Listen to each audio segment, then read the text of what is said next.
Okay, in this recording we're going to show you how to use dynamic UI table views and we're going to add a few more bells and whistles. So we're going to start by creating a new project, and this project we're going to base on the empty application, and we are going to build a to-do list.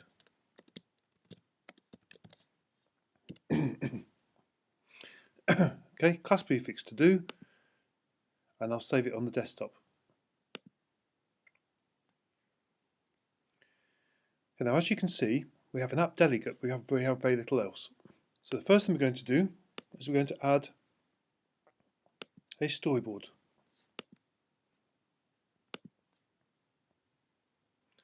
User interface, storyboard, device family iPhone, and we're going to I'll just call this one iPhone storyboard. And I'm going to then drag that next to my app delegate. The next job is I've got to specify this is my first storyboard. So the main storyboard in the settings page on the summaries tab, I choose iPhone storyboard. That's done now. We're going to make a small change to the app delegate, and we've got to delete the code inside did finish launching with options. And now we're ready to start adding our program. So on the storyboard, I'm going to add a table view controller. Make it a bit shorter, and I'm going to change a few of the settings. So we'll start off by creating a view controller to control that table view. New file. This time I'm going to choose an Objective-C class. I'm going to call it Home View Controller, and I'm going to make it a subclass of UI Table View Controller. I'm going to save that, and I'm going to drag the files up next to my storyboard. Now a few changes to make here. Okay, init with style can go, we don't need that at all in the implementation file. Get rid of some of these comments, which we'll replace later. And these are going to be my delegate and my data source methods. Okay, now back to the storyboard. I choose my cell, my UI table view, and in the identity inspector, I specify my new view controller. So that's now linked the view to the view controller. And while I'm here, I'm going to customize the prototype cell by clicking on it, changing its style to basic, and giving it a reuse identifier, and I call this one item cell. That's all set up now. Right, finally, I'm going to embed this in a navigation controller, and that's now done. So now I've got my table view in my navigation controller, and if I run it, I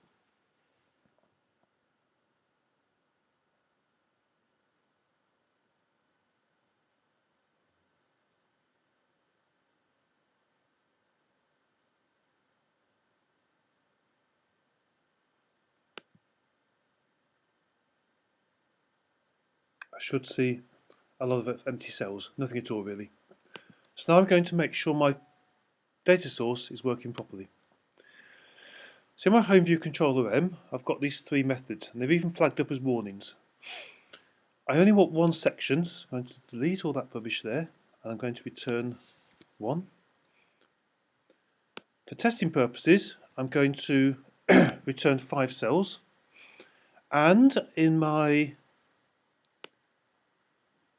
table view self-wrote index path method, I'm going to change my identifier to item identifier to match my storyboard, and I'm going to configure the label. So I'm going to say cell, because there's my cell object, dot text label,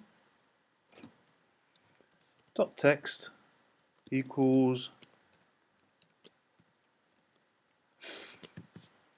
I'll put milk in there. So when I run it, I should find I've got 5 cells with milk in. And there they are.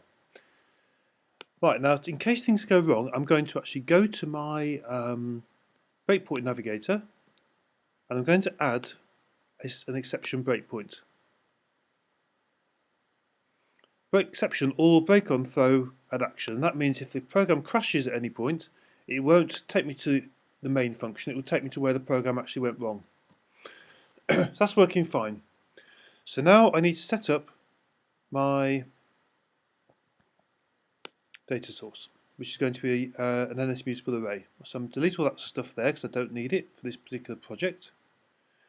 And in my interface, I'm going to create an NS mutable array, a property. Add sign property.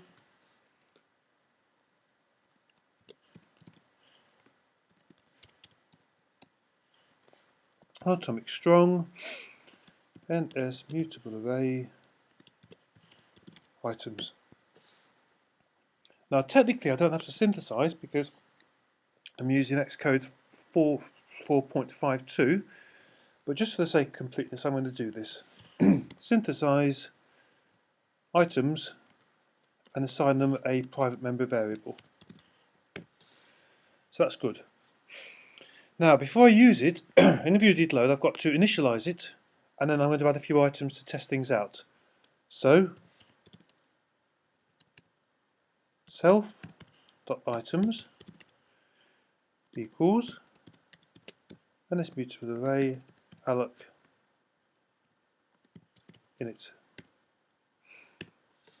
And now I'm going to add to the array. So I'm going to say items self.items add object, and I'm going to add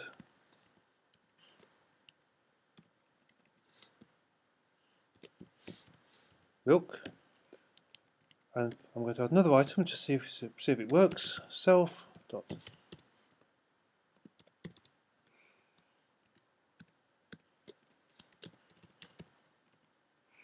So now I should have an array with two indices. So what I'm going to do now is go down to my number of rows in section, and I'm going to nslog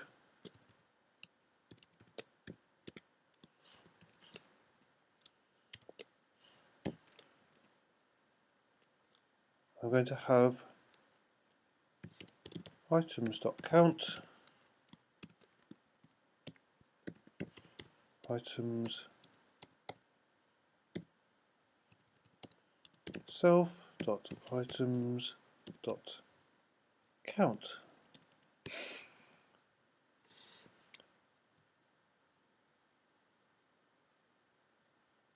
Got an error there for some reason, semicolon at the end, and I'm going to test it.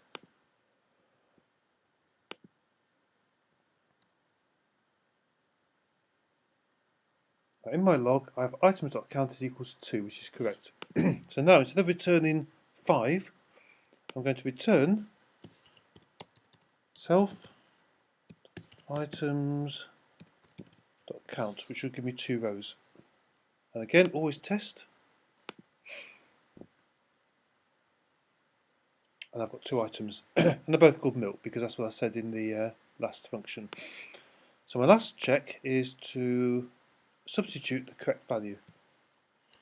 Self.items object.index, and it's going to be index path dot row, which is a C struct.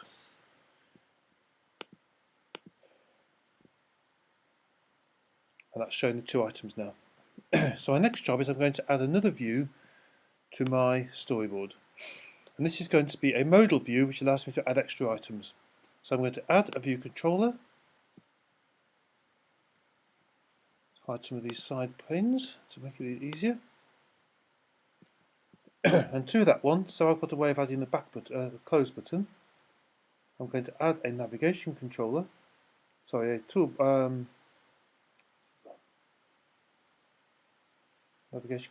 navigation bar, I should say, to the top. And I'm going to add a bar button item inside it, which is going to say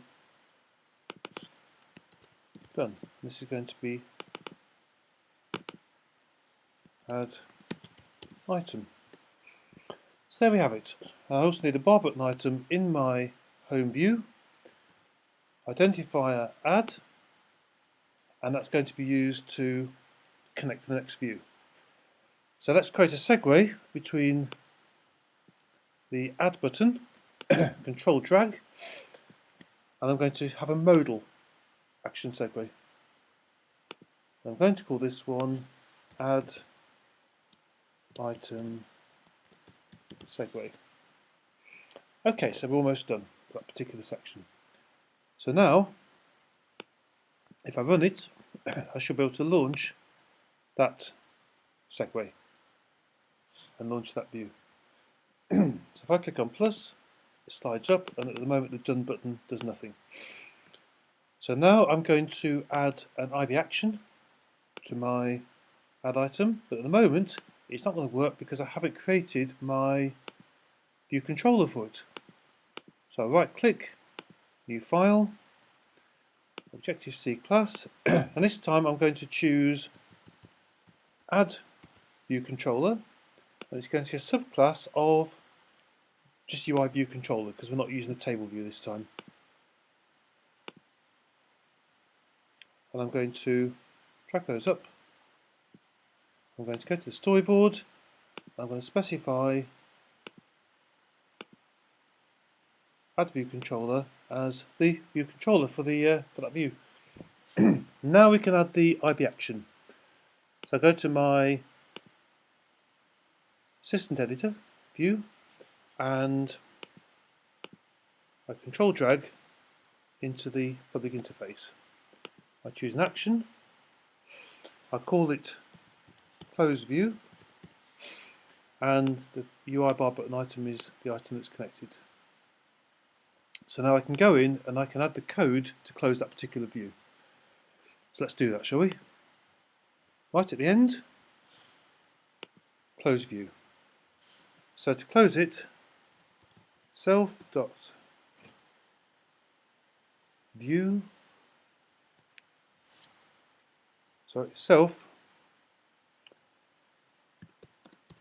dismiss modal view controller animated yes, completion nil. So now what that should do, it should close my modal view.